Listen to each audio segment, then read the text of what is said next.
ऋषि पंचमी की व्रत कथा।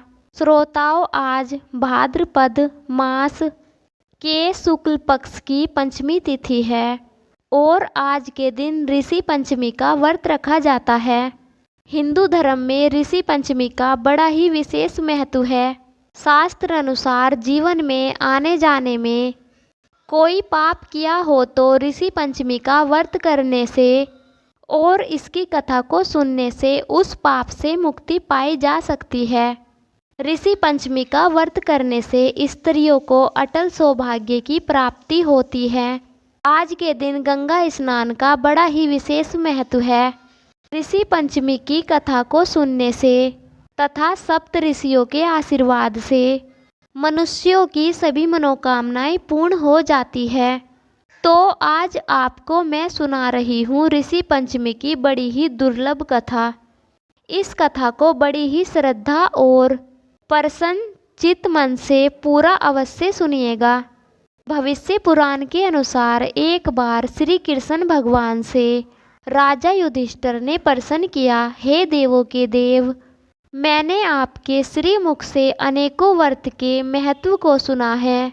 अब आप कृपया करके उस पंचमी के उत्तम व्रत को सुनाइए जिससे समस्त पापों का नाश होता है।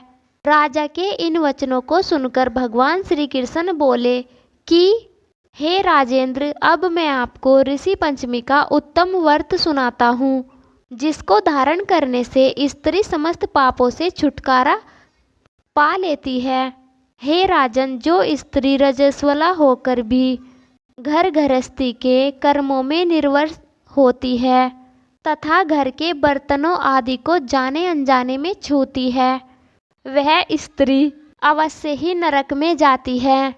अतः चारों वर्णों के लोगों को चाहिए कि वह स्त्री को जब वह रजस्वला धर्म में हो उसे घर का कोई कार्य करने ना दे, क्योंकि पूर्व समय में वृत्तासुर का वध करने के कारण इंद्र को ब्रह्म हत्या का पाप लगा था।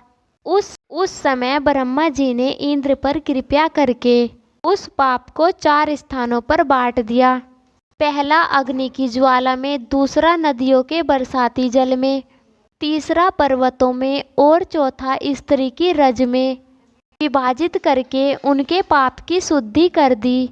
बस इसी पाप के कारण रजस्वला स्त्री पहले दिन चंडालनी, दूसरे दिन ब्रह्म हत्यारनी, तीसरे दिन धोबन के समान रहती है तथा चौथे दिन शुद्ध हो पाती है। रजस्वला धर्म में जाने अनजाने में उससे जो भी पाप हो जाते हैं उनकी शुद्धि के लिए ही हर स्त्री को ऋषि पंचमी का व्रत करना उत्तम बतलाया गया है। यह व्रत समान रूप से चारों वर्गों की स्त्रियों को करना चाहिए। भगवान श्री कृष्ण कहते हैं, हे युधिष्ठिर, इसी प्रसंग में एक प्राचीन कथा का वर्णन करता हूँ जिसे ध्यान से सुनना। सतयुग में विदर्भ नगरी में सनजीत नाम से एक राजा हुआ करते थे। वे अपनी प्रजा का पुत्रवत पालन करते थे। उनके समस्त आचरण ऋषियों के समान थे। उन्हीं के राज्य में वेदों का पाठ करने वाला, समस्त जीवों के प्रति उपकारी मनोवृत्ति रखने वाला सुमित्र नामक एक कृषिक ब्राह्मण भी था। ब्राह्मण की स्त्री जयश्री अत्यंत पतिव्रता थी। उस ब्राह्मण के यहाँ अनेक नौकर चाकर भी सेवा किया करते थे। एक समय वर्षा ऋतु में जब उसकी स्त्री खेती के कर्मों में लगी हुई थी तो वह रजस्वला हो गई, तो उसे अपने रजस्वला होने का पता भी नहीं लगा, किंतु फिर भी वह घर के कामकाज करती रही। उसने जब गृहस्थी के बर्तनों आदि सभी को अपने हाथों से छू लिया, कुछ समय पश्चात वे दोनों स्त्री पुरुष अपनी अपनी आयु को भोगकर मृत्यु को प्राप्त हुए। जयश्री अपने ऋतु दोष के कारण कुतिया और पति सुमित्र को रजस्वला स्त्री के संपर्क में आने के कारण बैल की योनि प्राप्त हुई। क्योंकि ऋतु दोष के अतिरिक्त इन दोनों का और कोई अपराध नहीं था, इसी कारण उन दोनों को अपने पूर्व जन्म का समस्त विचरण भी याद था। यह दोनों कुतिया और बैल के रूप में उसी नगर में अपने ही पुत्र सुचित्र के यहाँ रहने लगे। धर्मात्मा सुचित्र अपने अतिथियों का खूब सत्कार किया करता था। उसने अपने पिता के श्राद्ध के दिन अपने घर ब्राह्मणों को जिमाने के लिए नाना प्रकार के भोजन बनाए। जब उसकी स्त्री किसी काम से रसोई से बाहर गई हुई थी तो एक सर्प ने रसोई की खीर के बर्तन में विष विमन कर दिया। कुतिया के रूप में सुचित्र की माँ कुछ दूर से यह सब देख रही थी। पुत्र की बहू के आने पर उसने अपने पुत्र को ब्राह्मण हत्या के पाप से बचाने के लिए उस बर्तन में मुंह डाल दिया। सुचित्र की पत्नी चंद्रवती से कुतिया का यह कार्य ना सहा गया और वह चूल्हे में से जलती हुई लकड़ी को निकालकर कुतिया को मारने लगी। बेचारी कुतिया मार खाकर घर में इधर उधर भागी फिरी। चौके में जो भी झूठन इत्यादि बचा था वह सब सुचित्र की बहू उस कुतिया के सामने डाल दिया करती थी, किंतु उस दिन क्रोध के कारण उसने वह भी बाहर फिकवा दिया और कुतिया को नहीं दिया। सब खाद्य पदार्थों को बाहर फिकवाकर उसने साफ बर्तनों में खाना दोबारा बनवाया तथा ब्राह्मणों को भोजन करवाया। रात्रि के समय भूख से व्याकुल होकर वह कुतिया बैल के रूप में रह रहे अपने पति के पास आकर बोली, हे स्वामी, आज तो मैं भूख से मरी जा रही हूँ। वैसे तो मेरा पुत्र मुझे खाने को रोज कुछ देता था, लेकिन आज तो उसने मुझे कुछ भी नहीं दिया।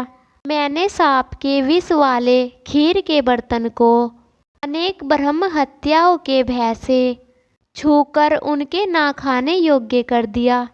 इसी कारण उनकी बहू ने मुझे बहुत मारा और आज खाने को भी कुछ नहीं दिया। तब बैल बोला, हे भद्रे, तेरे पाप के कारण मैं भी इस योनि में आ पड़ा हूँ और आज बोझा ढोते ढोते मेरी कमर भी टूट रही है। आज मैं भी दिन भर खेत में हल से जुता रहा। मेरे पुत्र ने आज मुझे भी भोजन नहीं दिया और ऊपर से मारा भी खूब। मुझे इस प्रकार कष्ट देकर उसने मेरे इस श्राद्ध को निष्फल कर दिया। अपने माता पिता की इन बातों को उनका पुत्र सुचित्र सुन रहा था। उसने उसी समय उनको भरपेट भोजन कराया और फिर उनके दुख से दुखी होकर वह प्रातःकाल वन की ओर चला गया। वन में जाकर उसने ऋषियों से पूछा, हे ऋषिवरों, मेरे माता पिता किस कर्मों के कारण इस नीच योनि को प्राप्त हुए और अब किस प्रकार वे इनसे छुटकारा पा सकते हैं। उन वचनों को श्रवण कर सर्व आप नामक ऋषि उस ब्राह्मण कुमार पर दया करके बोले कि पूर्व जन्म में तुम्हारी माता ने अपने ऊर्ध्वखल स्वभाव के कारण रजस्वला होते हुए भी घर की समस्त वस्तुओं को स्पर्श किया और तुम्हारे पिता ने तुम्हारी माँ को स्पर्श किया। इसी कारण वे कुतिया और बैल की योनि को प्राप्त हुए हैं। तुमको उनकी मुक्ति के लिए सप्तनिक ऋषि पंचमी का व्रत धारण करके तथा उसका फल अपने माता पिता को अर्पण करना होगा। भादव मास के शुक्ल पक्ष की जब पंचमी आवे तब मुख शुद्ध करके मध्याह्न में पवित्र नदी के जल से स्नान करना और फिर नवीन शुद्ध रेशमी वस्त्रों को धारण करके अरुंधति सहित समस्त ऋषियों का पूजन करना। सर्वतापा ऋषि के इन वचनों को धारण करके सुचित्र ने अपने घर लौटकर ऋषि पंचमी का दिन आने तक इंतजार किया और फिर वह जब दिन आया पत्नी सहित विधि विधान से व्रत किया और उसके पुण्य को अपने माता पिता को अर्पण कर दिया। इस व्रत के प्रभाव से उसके माता पिता दोनों ही पशु योनि से मुक्त हो गए और दिव्य विमान पर आरूढ़ होकर स्वर्ग को चले गए। हे राजन, इस व्रत को धारण करने से मनवांछित फल की प्राप्ति होती है।